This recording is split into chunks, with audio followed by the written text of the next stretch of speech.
Aloha goddesses of the Goddess Temple. I'm Stephanie Lyra Lynn.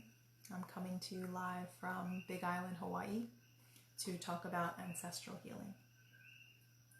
So we're going to begin with a little bit of a grounding meditation so that we are all able to open up to receive this information, as well as to expand our awareness and our understanding of ourselves. So we're going to start by just relaxing the body a bit. You can close your eyes if you like. And just start to feel your breathing deepen and slow down. Breathing in and out, feel your shoulders relaxing down. Feel your eyes relaxing, your jaw relaxing. Breathing deeply in and fully exhaling out, releasing any tension from your body, from your field, just let it go. Breathing in, feeling yourself open. You can even imagine your room, your space is filling up with light, illumination as you open, and then you release out on the exhale. Feeling your chest relaxing, breathing in and out, feeling your stomach relax. Hi, Gemma. Breathing in and out, start to feel yourself connecting with the earth through your root, or you can imagine your bare feet on the earth right now. Just bring yourself to a beautiful place in nature. And just imagine you have your bare feet on the ground, or even that you're laying down on the earth. And just breathe in that earth energy and exhale tension out.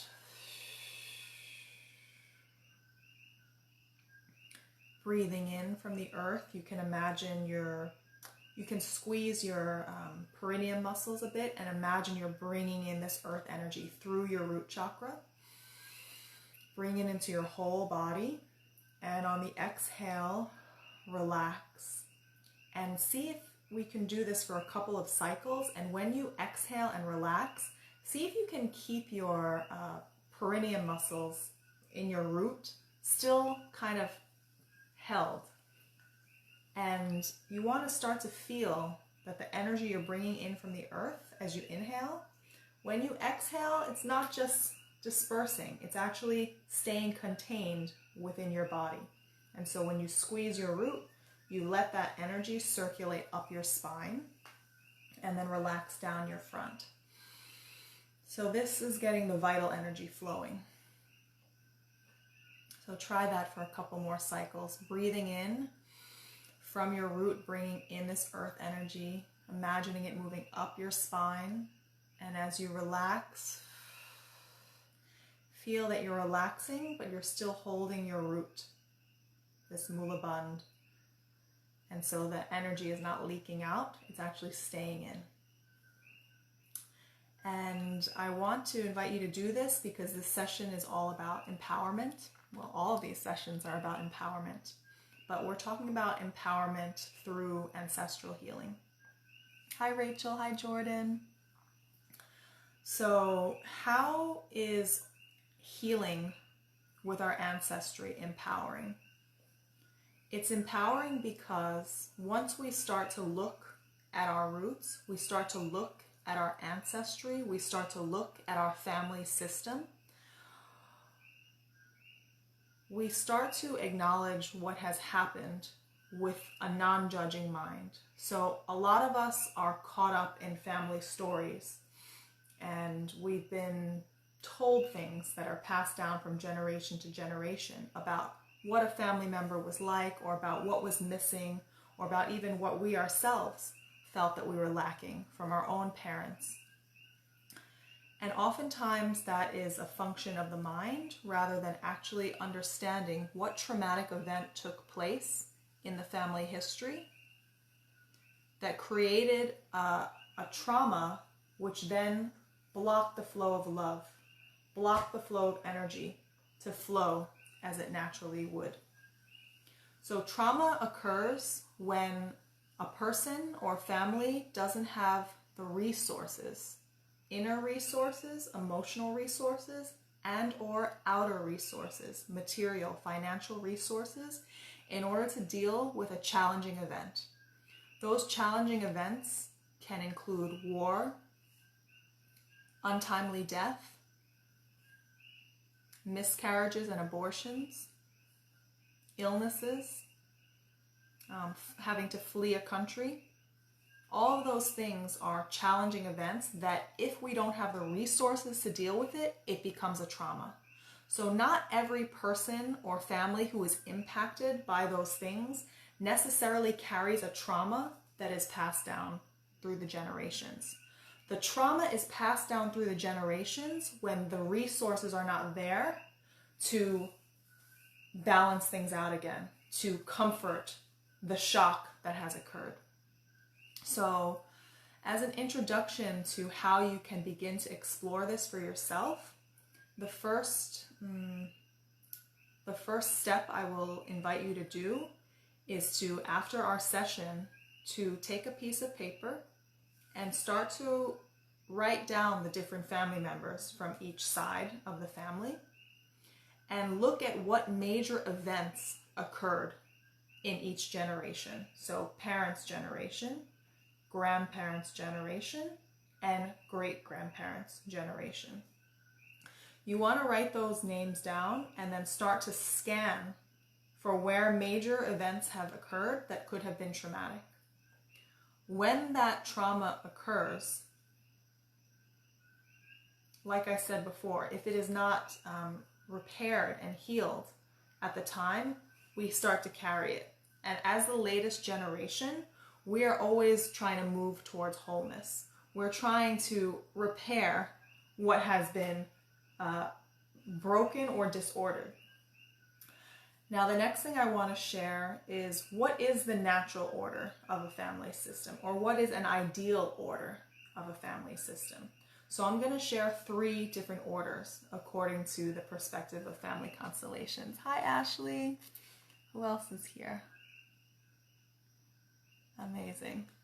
So I'm going to share 3 different orders, natural or ideal orders of the family system, that when everything is flowing and healthy, these are the natural orders that are in place and everything is in harmony. So the first order is parents are big, or parents give because they're overflowing, and then children receive. Children are small. Parents are big, they give, and children are small, they receive. Now, a lot of times what happens is that parents, when they become parents, are actually missing something. And so when they have children, rather than being overflowing with love and resources to give, they're actually wanting to get something from the child. When that happens, there's a reversal of roles. Now the child is actually giving, and the parent is wanting to get. So that disruption obviously creates unhealthy patterns, and you may reflect on this yourself. And you don't want to get into a story about, oh, my mother was like this. You really want to start looking at things from a more a wider angle and say, oh, what happened, right, in my grandmother's life that may have caused something where she wasn't able to give, she wasn't able to provide the resources that a child would need to be nourished, and therefore the next generation, which let's say is your mother, was always looking back, trying to receive something. And so then that parent, the mother, is then not able to really look and face her child and pass on that love and nourishment. So we don't want to get into a story or judgment about people's personalities in our family. We really want to just understand what happened. What are the facts of the situation? So order 1, parents are big, children are small. Parents give, children receive. The second order is that everybody in a family belongs to the family. Why is this an important order to speak of? Everybody in the family belongs to the family system. This is important because oftentimes, being humans on this planet, things happen that are so painful that we want to forget about it. Or they're so painful that this family member that is associated with that painful event is rejected out of the family. So we forget people, we want to forget and not see, or we reject people from the family system. But everybody in a family belongs to the family. So no matter how much members are trying to forget or to reject, it cannot be because the natural order is that everyone belongs. So when this order is disrupted and there are members of the family that are hidden or forgotten or rejected, a later generation will attempt to fill that place, will attempt to give that energy of that family member a place in the system. So a lot of times when you see illnesses, for example, oftentimes it is a member trying to take on the role of a previous member of the family who had some misfortune or perhaps even the same illness. And so it's actually the member of the family, the later member of the family who's taking on the forgotten member is not able to access his or her full life energy because his or her life energy is going backwards, trying to repair something from the past. So everybody in the family belongs to the family. And I'm going to give you healing sentences or resolution statements for each of these orders that you can tune into and see how feeling into these statements can actually restore order if the statements are actually creating a shift in your perspective and they're actually creating a shift in energy. So I'll come to that in a minute. The third order is that everyone has to carry his own life, his own fate, and his own death. So children often have an unconscious desire to share the burden of our parents or our grandparents. We want to carry the fate of someone who really just had so many challenges. It's like this unconscious bonding. We want to take that on. But we can't do that. When we do that, once again, our life force energy is leaving us because we're looking to the past rather than facing towards life. So in family constellations, which is this perspective that I'm sharing from, there are healing statements or resolution statements that you use in order to restore order to the family system. So I'm going to share one of those healing statements. And first, I actually want to share a little bit about family constellations. So family constellations was developed in the 1950s by a German man named Bert Hellinger. And he observed the Zulu tribes in South Africa and saw how harmony was created in the community, in the tribe. And what he saw was that the most important thing was respect. And what respect really means is that everyone is honored for who they are and what happened. No one is trying to take on the role of someone else. Everyone is given their proper place and acknowledged. So it's like a putting right to things. That's why we're speaking about order and disorder when there's trauma. So in family constellations, the healing takes place when there is a shift in consciousness of the person who is working on healing themselves, a shift in consciousness that allows them to actually accept what has happened in the family, to actually have the courage to look at what has happened and actually accept that that was so. And then we give the fate of different family members, we leave it to them, rather than carrying it on our shoulders and trying to repair something that we can never repair because it didn't happen to us. So this is what I feel Bert Hellinger was talking about when he said respect. It's like everyone has their proper place. So when we do family constellations, it's done in a group, but it can also be done individually in a different way. But let's say in the group setting. In the group setting, you see the initial constellation. Sometimes it looks very disorderly. People are out of place, and sometimes people are trying to take on the fate of a previous person.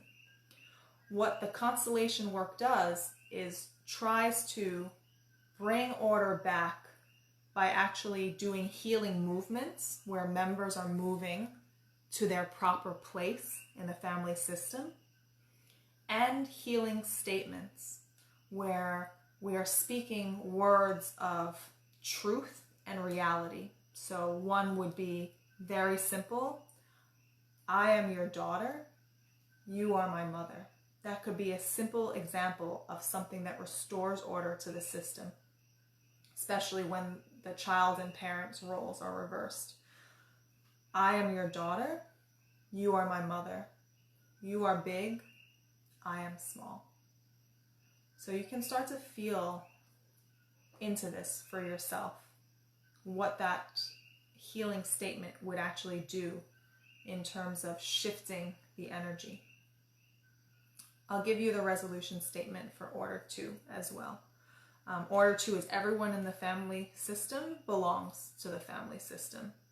So let's say an uncle has been rejected because perhaps he had a great, a dramatic financial loss, that really affected the family, and no one wants to talk about that anymore.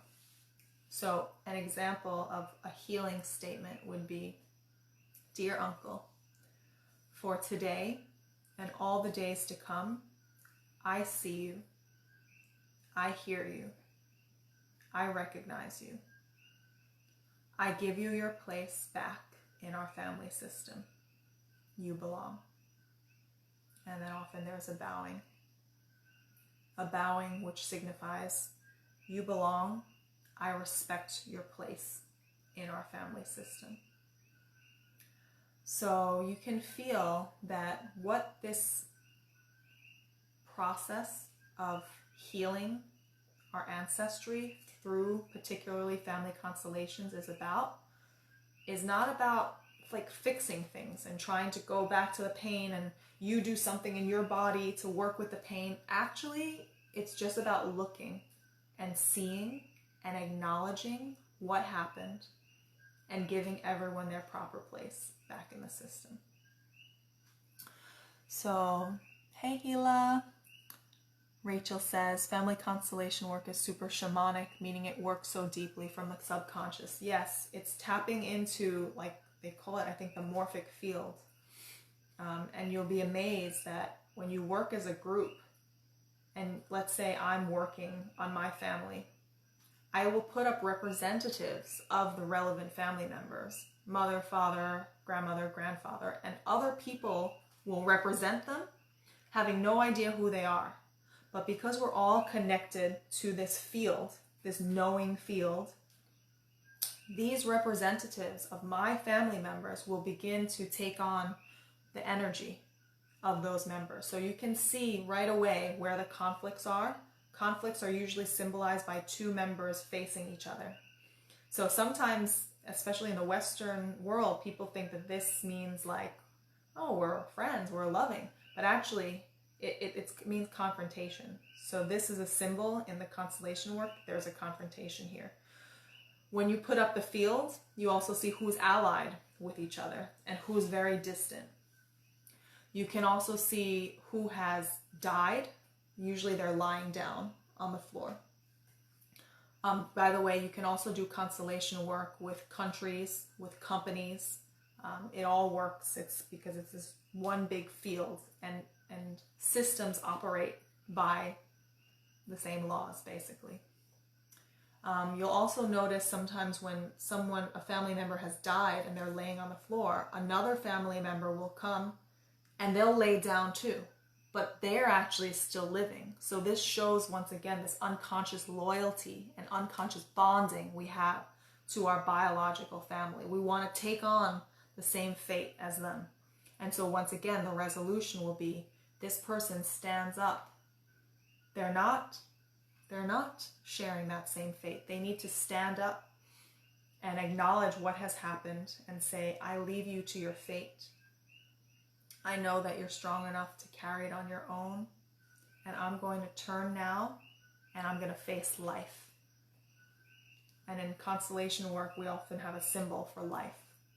I usually see like a sun or like a bright light, and you actually open and you turn away from the family and you face life. It doesn't mean you're rejecting the family. It actually means that now you can receive the energy from your family.